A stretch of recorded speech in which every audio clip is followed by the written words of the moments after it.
Yıllardan beri çözülmesi gereken ilçemizin temel sorunları hep sözde kalıp bir türlü çözüme kavuşamamaktadır. Nusaybin ilçemiz bir sınır ilçesi olup ticaretin merkezidir. İlçemizin sorunlarını yetkililere iletiyoruz. Nusaybin'imizin hiçbir eksiğine sessiz kalmadık ve bundan sonra da sessiz kalmayacağız. Yetkililere iletmekten de geri durmayacağız. Devlet büyüklerimizden tek istediğimiz basın açıklamamızda söz edeceğimiz sorunların bir an önce çözüme kavuşturulmasıdır. Bu taleplerimiz Esnaf ve Sanatkarlar Odası öncülüğünde tüm STK'larımız, dernek temsilcilerimiz, esnaflarımız ve kanaat önderlerimizin mutabık olduğumuz ortak taleplerdir. 1. Doğalgaz.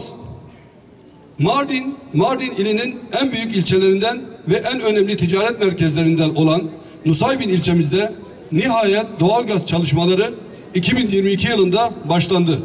Bilmeyen çalışmalardan dolayı ilçemiz yıllardır bir türlü doğalgaza kavuşmadı. Nusaybin ilçemizde bulunan tüm STK temsilcileri olarak daha önce Enerji Bakanlığı'na ilçemizde doğalgazın verilmesi için defalarca gerek yazılı gerek sözlü olarak girişimler yaptık. Her yıl bu yıl içerisinde doğalgaz altyapısı tamamlanacak ve teslim edecek sözlerini aldık. Fakat bu sözler sadece söz olarak kaldı.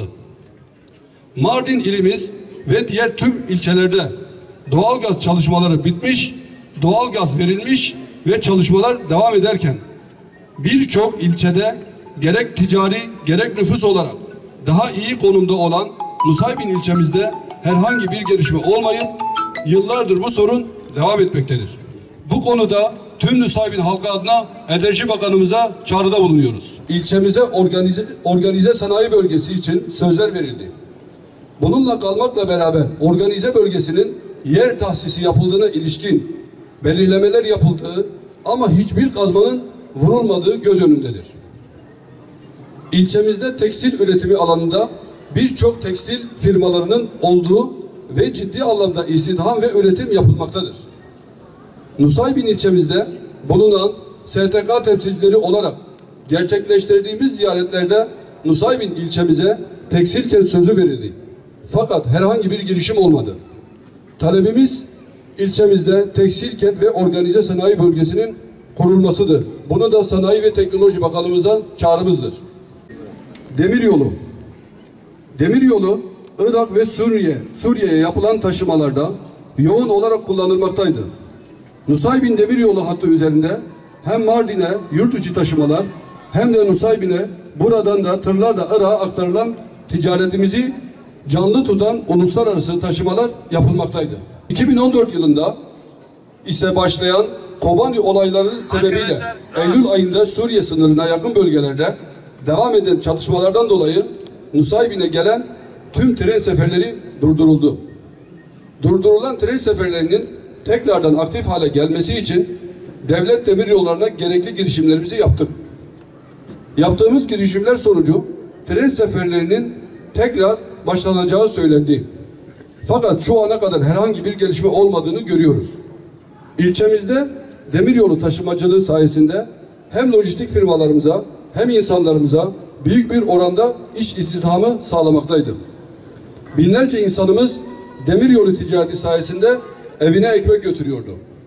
Hattın bölgedeki sorunlar ve en önemlisi ilçedeki sorunların sona ermesiyle beraber huzur ve refahın gelmesiyle beraber ilçemizde bulunan tren demiryolun seferlerin bir an önce faaliyete geçmesini istiyoruz. Bunu da Ulaştırma Bakanımıza çağrımızdır.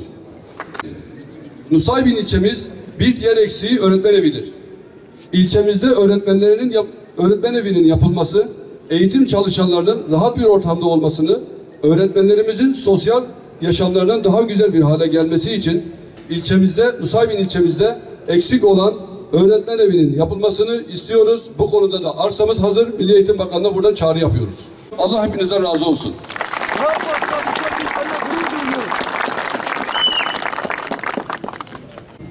Şoförler Odası Başkanı olarak bir Nusaybin sorunu dile getirmek istiyorum. Nusaybin'in acil bir otogara ihtiyacı var. Bunu yıllardan beri yetkililerimiz de söz almamıza rağmen hala bir netice alamadık. Değerli yetkililerimizden bu konuda hassas davranmaları ve Nusaybin'in bu acil sorunun çözülmesi için gerekenin yapılmasını arz ediyorum. Hepimizin isteği bu ilçenin aksayan, geciken hizmetlerin yapılması. Biz oda başkanları olarak elimizden geleni yapıyoruz. Sizlerin de desteği bizim için çok önemli. Bu mübarek cuma günde hepinize ayrı ayrı teşekkür ediyorum. Sağ olun, var olun. Var mı?